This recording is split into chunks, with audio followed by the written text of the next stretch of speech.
Upot ano. Hello guys. Ito po nandito kami sa Kamalig.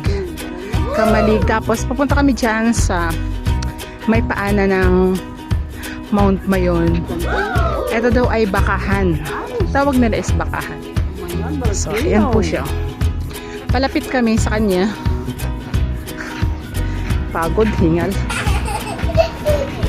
So, ayan.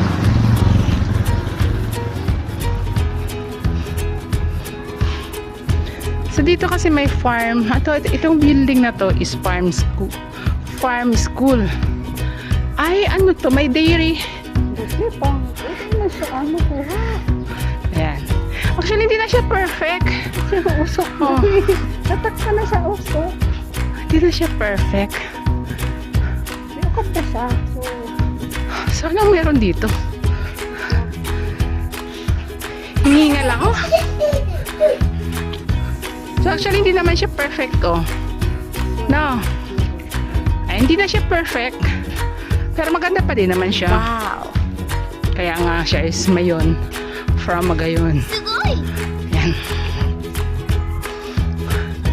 So, maraming building dito.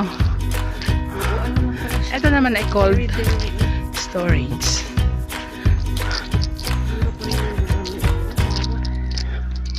Ito. Ano? Ito farm. Ayan. First time ko naman dito sa lugar na to. Ito naman isang building na ito is hinihingal ako. Ito ay negosyo auditorium. So, ayan. Ay, tapos doon ay Albay Packaging. So, feeling ko, ito yung mga facilities ng kanilang negosyo, no? Oh. Ayan, packaging na siya. Doon is cacao processing facility. Pero si Mayon, ayan. Diyos ko po, Lord, mainit, habanas. Ayan. Ito ay part ng Kamalig. Kaya pala siya, naririnig ko dati. Kapag naputok yung Mayon na yan, nababanggitan ang lugar na Kamalig kasi nasa danger zone man pala talaga siya. Kasi nasa paanan siya. Kapagod. Tapos, ayan, sa gilid may bahay doon. Ayan. Malayo talaga. Malayo pa siya. Malayo pa yan. Pero sa mga ashes and abot. Malayo pa rin ang...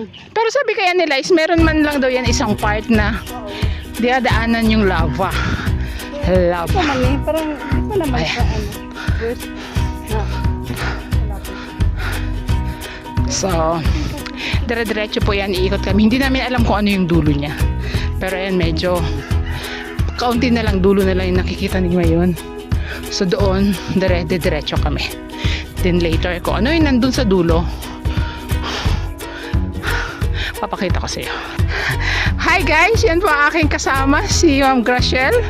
Ma'am Graciel Severa. So, Ma'am Graciel, itour mo sila.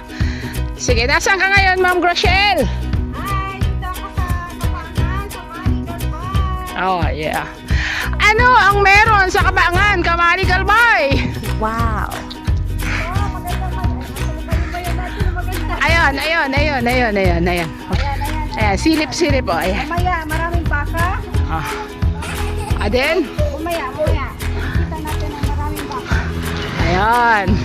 So for now, yan muna si Baka tuloy. Si Mayon. O, ayan po. Kasi nasa gilid kami. Ayan. Sige.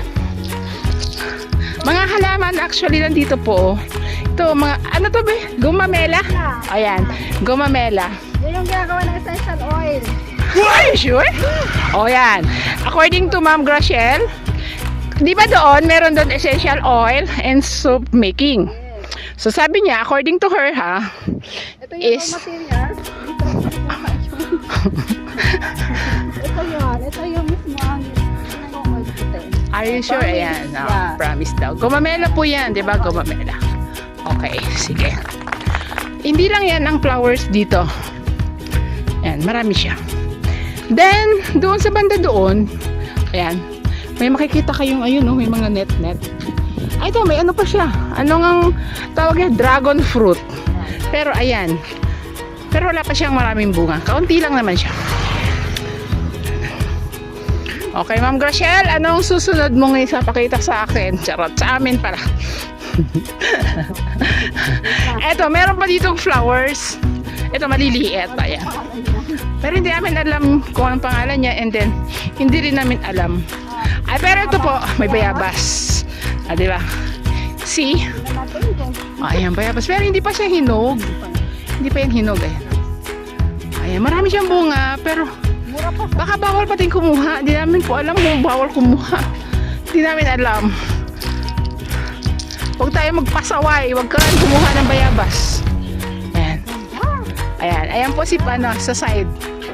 Ayan. Nakikita niyo saglit-saglit si Baka tuloy. Hindi siya baka.